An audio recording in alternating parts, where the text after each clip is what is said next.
man, there's a difference between keeping it real and telling the truth. Telling the truth is being, in a way, being asked a question and responding in a truthful manner with the intent on creating a positive situation. That's telling the truth. You know, and keeping it real is communicating your perception of the truth without clearly thinking about the consequences of your actions. And I bring that up because I'm starting to learn the difference between keeping it real and telling the truth. I'm not gonna lie. I think I run out of truth in a conversation and then it just bleed into keeping it real. Like, I talk to people in a manner that I want to be talked to, but nobody can talk to me like that because I won't even let them. I get offended, you know. If I start to keep it real with you, and you keep it real with me, I'm gonna get super defensive. I'm gonna get super defensive in a situation, and that is not, you know, that's not productive when you're trying to build genuine relationships, you know. So that's what I want to guide my focus on, creating more positive, genuine relationships. But genuine is very I think it's subjective. It just depends how you view it. You know, and intentions change. You know, you initiate things with certain intentions, and then as you get into it, it's like, oh, I got different intentions. A prime example would be you're digging a hole for a ditch, and then somebody tell you, hey, there's some buried treasure down there. Your intention was to build a ditch, but now you're like, wow, I can get something way more important, more valuable than a ditch. Ooh, some treasure. And you start digging for the treasure, and you run into an oil. And then the oil starts sprouting up, and now you got a serious problem. But that problem could benefit you if you know how to monetize it. So if you know how to, you know, communicate with the oil people, and people who find oil, you can take responsibility for that. You can do things of that nature. But if you don't know how to deal with that, you have a mess on your hand. And that's what I've been noticing with myself. And I'm not sure you're experiencing it, but you run out of truth. Like, you'll be having a civilized conversation talking about anything, and all of a sudden you get quiet. And my mama taught me this when I was much younger. My mom used to be, why are you on the phone for 2 hours?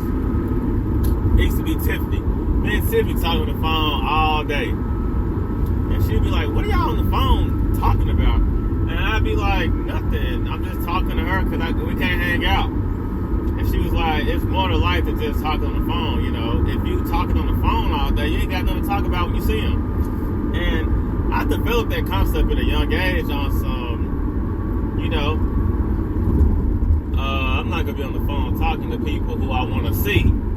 So I started noticing, you know, people I want to see, I don't talk to. And people I talk to, I don't want to see. But we started getting some overlap, you know. I remember when me and Ashley were dating, and when we first started talking, I'd say the first 5-6 months, we could talk on the phone all day because we didn't see each other, and we were still getting to know each other. But, you know, after about a year,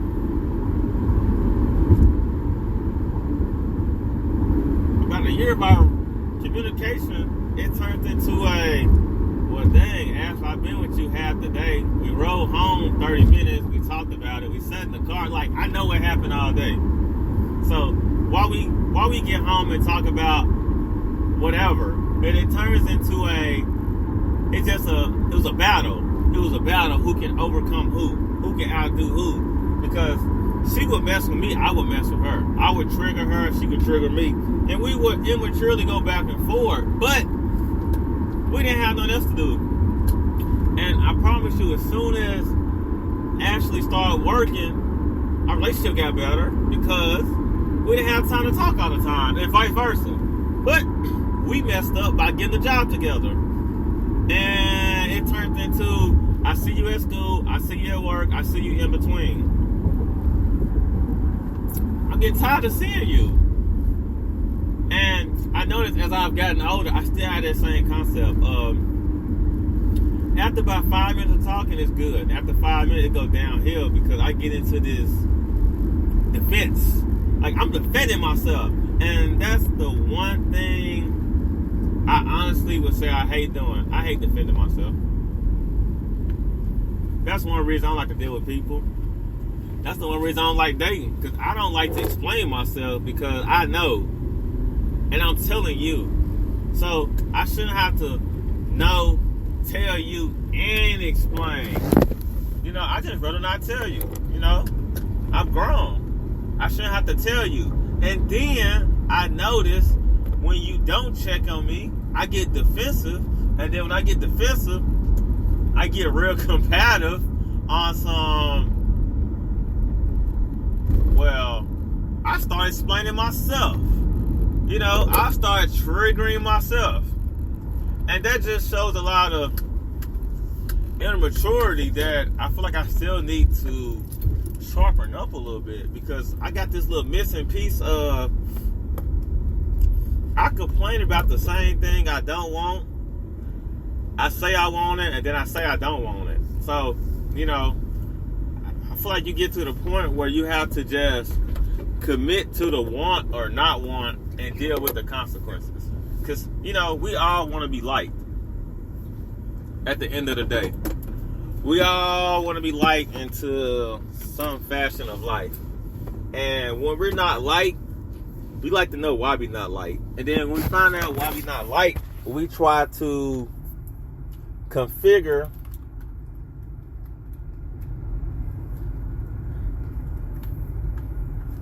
how to be liked. You know, you can have this I don't care attitude, but you want to know why you're not caring. You know, at least.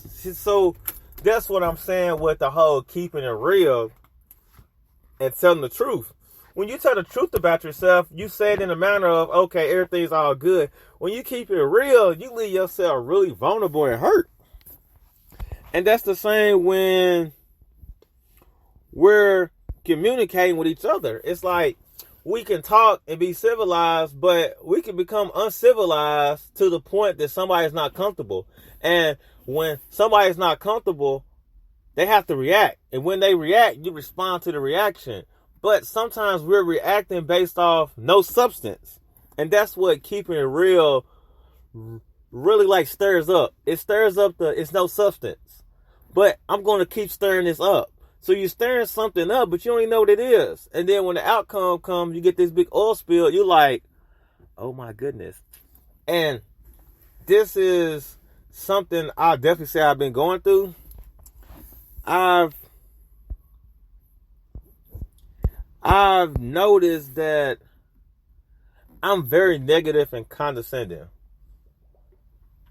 And I didn't know I was negative and condescending because the person that was informing me I was negative and condescending was somebody I didn't even want to talk to.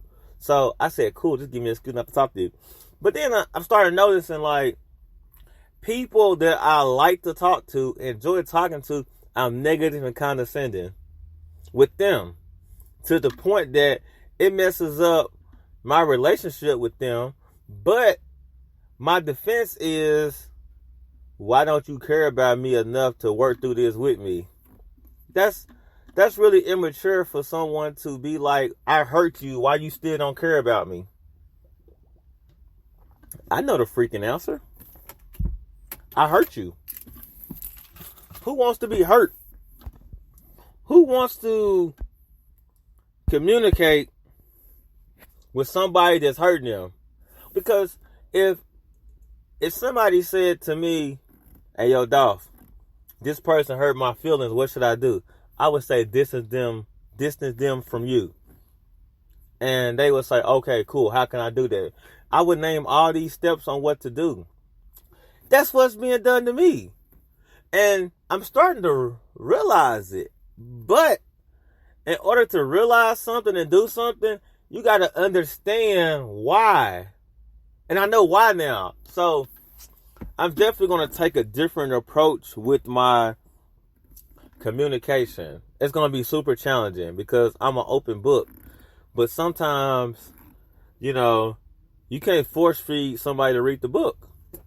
Somebody has to want to read the book at their own pace.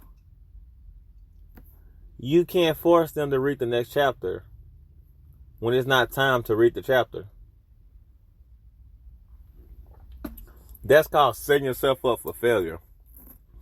And definitely past that point in life of creating unhealthy environments and situations and relationships because, life is short and people's time is valuable. We're not in middle school, high school no more where we got freedom to not worry.